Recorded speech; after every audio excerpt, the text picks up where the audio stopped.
Here's something I get a lot of pushback on from people selling MSP services. What you do at the end of the process is important, right? Like how you close, how you overcome objections, the questions you ask at that point, very important. However, most MSP deals are actually won and lost early in the process in discovery. If your discovery is strong, meaning it's targeted, it's strategic, you're asking the right questions, then the close is actually gonna feel natural, right? Like I would say anticlimactic. And what I'm gonna do in this video is share why discovery is actually the real close. And I'm gonna help you engineer your discovery so that the objections that you would be facing at the end of the process don't even come up. I've reviewed hundreds of sales calls, right? Discovery, proposal. When people go to close, they ask for the sale. If they're asking for the sale, then they're getting hit with objections that are completely predictable. It's not the right time.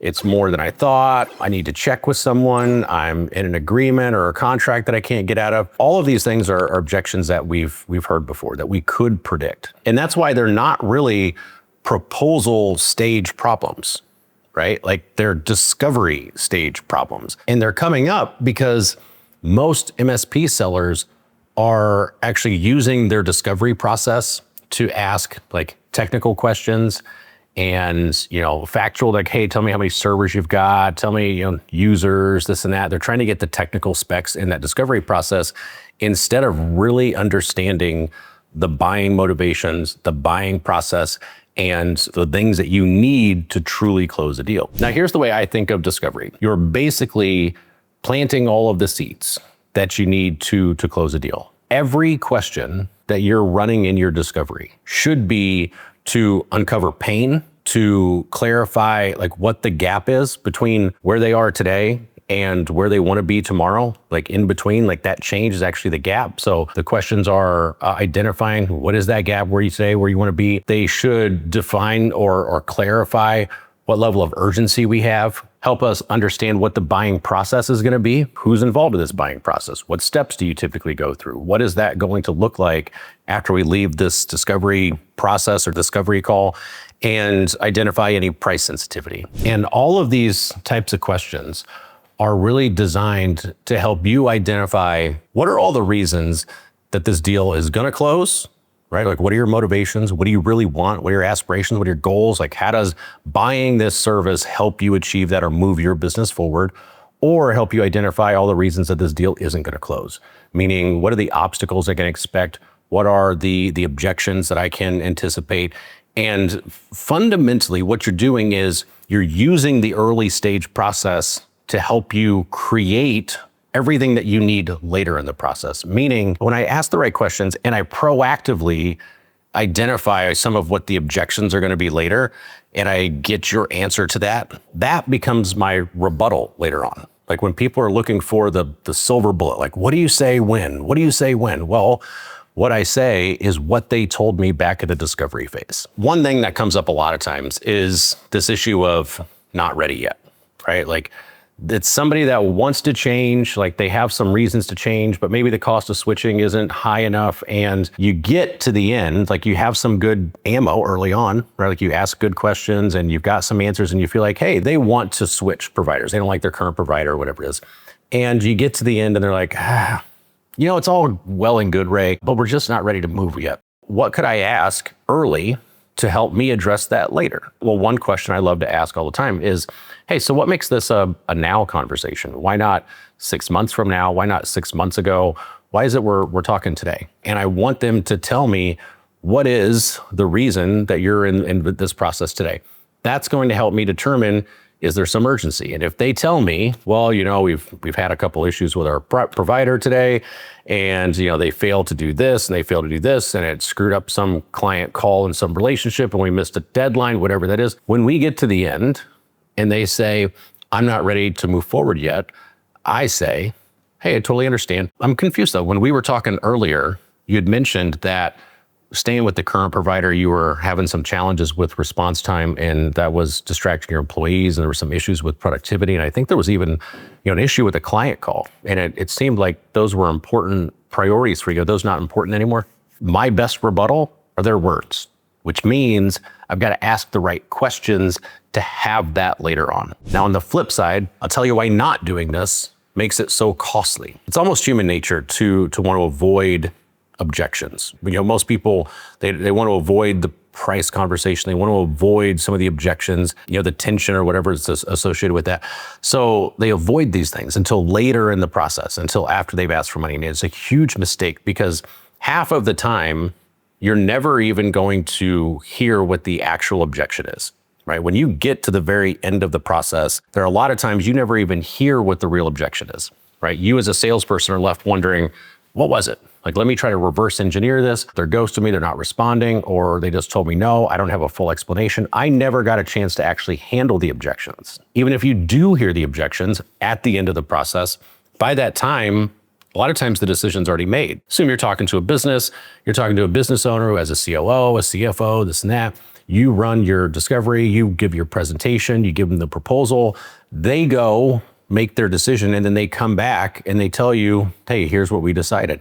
And you say, well, let me dig in. Let me understand that. Why aren't you moving forward? Well, at that point, they've already convened. They've made a decision and they've said, we're not going to move forward. So you, as a salesperson, you're kind of fighting from your back. Whereas when you flip this whole thing around and you say, I'm going to identify what the most common objections are. I'm going to engineer my discovery so that I'm proactively addressing those. I'm going to hit the most common ones. I'm going to hit them proactively, right? I'm not going to wait for those to come up.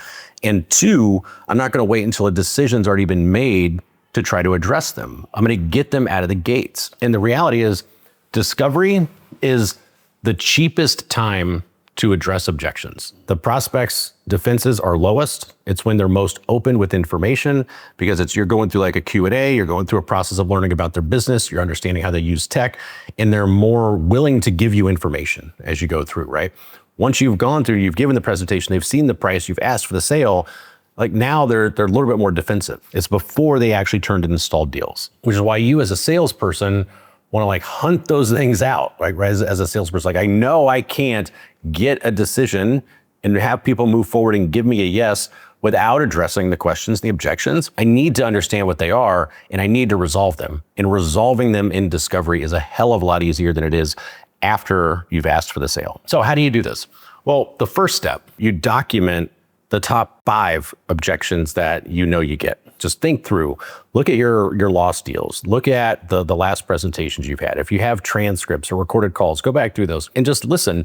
What are the top 5 reasons that you're losing deals? Typically, it's going to be the standard stuff. It's going to be it's too expensive or the price is higher than I thought. It's going to be that I need to talk to someone else. There's another decision maker in the process. It's going to be we're not ready yet. The timing's not right. Something along those lines. We're in a contract that we didn't realize that we couldn't get out of, and we're kind of stuck in this deal. Think through, how do we reverse engineer that objection and turn it into a question that we can address or have a conversation about early in the process. A lot of times you're going to talk to somebody who says, this is more than I thought. This is, it's too expensive, something along those lines. So what are some questions that you can ask in the discovery phase? Well, you can ask some indirect questions that allow you to contrast the cost of security or the investment in security and managed services to the cost of not having it in their business, right? So you can do it indirectly. You could say something along the lines of, so when you have a network outage or you have, some downtime, something like that, what's the impact to the team? Like what typically happens? Like who's hit the worst? Like walk me through that and ask them to talk through the consequences of shitty services. Or you can address price directly up front in discovery. Like you can just ask directly something along the lines of, hey, so what are you currently investing in managed services? What are you currently investing in IT? Do you know your total IT spend? Have you thought through what if it takes more than that, or what if it requires additional investment to get what you actually need? Has that been part of the conversation at all? Right, like so you can address price sensitivity and budget and things like that in discovery. Now, another one that comes up all the time is I need to talk to someone. Okay, well, let's reverse engineer that. Let's go back to discovery early on. One of the questions I like to ask is, hey, so when you're talking about IT, right, like the challenges you're having here with the outages, or just what you'd like it to be more scalable, something like that, who's typically just involved in that discussion typically? Or another one that comes up frequently is, I need to talk to someone, right? Like I need to run this by somebody. I need to talk to somebody, run it to a board, run it to a committee, something like that. And what I typically say, like in a discovery thing, if I reverse engineer that into the discovery, one of the questions I like is when you're talking about IT, right? Like managed services and, scaling your tech or some of the challenges you've had with response time or what good looks like, who's typically involved in that discussion, right? Like I want names, I want other people, I want to understand who it is, because that gives me the opportunity to then have a conversation or ask a question about their involvement in this whole process, right? So you take that, reverse engineer it. The one that I used earlier is one that I use in almost all my sales processes, right? Where if there's an issue of timing, urgency, something like that, I ask early on.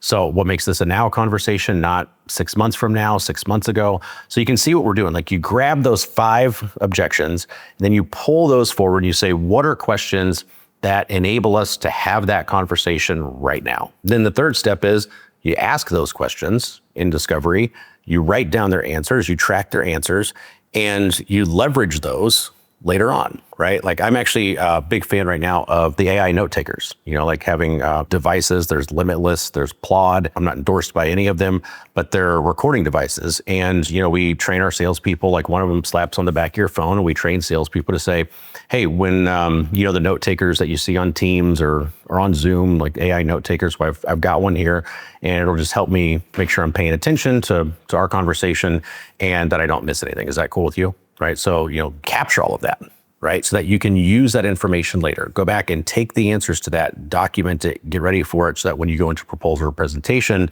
you're armed with their words. Now, the fourth thing that you do is at the end of your process, what you do is you kind of summarize it and recap it. Okay, so, Ray, here's what I heard was you've got challenges with this. This is important because of this. These are the issues that you're dealing with. This is what you'd like to see. This is what good looks like. This is who's involved in the discussion. You go back and you recap that. Get confirmation of it. Get on the same page. Create that alignment. And the benefit of that kind of recap, that summary, is it operates also like a close, like a trial close, because you're going back and saying, here are the pains, here's the current state, here's the future state, here's the level of urgency. These are all things that we agree on, right? And so you're tying those things up in the discovery phase. This is where a lot of, especially owner-led sales processes kind of break down, because when you have a technical seller, somebody who knows the tech, somebody who knows the IT, somebody who can answer all of these questions, somebody who looks at all these questions and says, Ray, why am I even asking these? Like, I know the answer to all these things. Like, I know why they're having these issues. I know that current provider. I know they suck because I know, Jim Bob down the street, and it was a one-man tech show. I know all of this stuff. And what I tend to see is technical sellers tend to A, ask technical questions, and then B, try to solve the problems as they're going through discovery. Like, oh yeah, we're having issues with, outages. Oh, well, are you doing this and this? Oh, how many licenses of this do you have? Oh, we can save you some money here. And they start prescribing before the diagnosis is complete. And it's really important. Discovery is for diagnosing not just the technical problems, it's for diagnosing what their current issues are and what their motivations are to buy and what their buying process is going to be. And it is crucial that you understand those things. More crucial than the technical stuff, because the technical stuff's the easy stuff to find out. You can run a flip and scan and get most of that information. And discovery is for finding problems, not for solving problems. It's for asking questions. We're pulling information, we're not pushing information. It's setting us up for the proposal. So we invest the time in discovery to do discovery, to conduct discovery.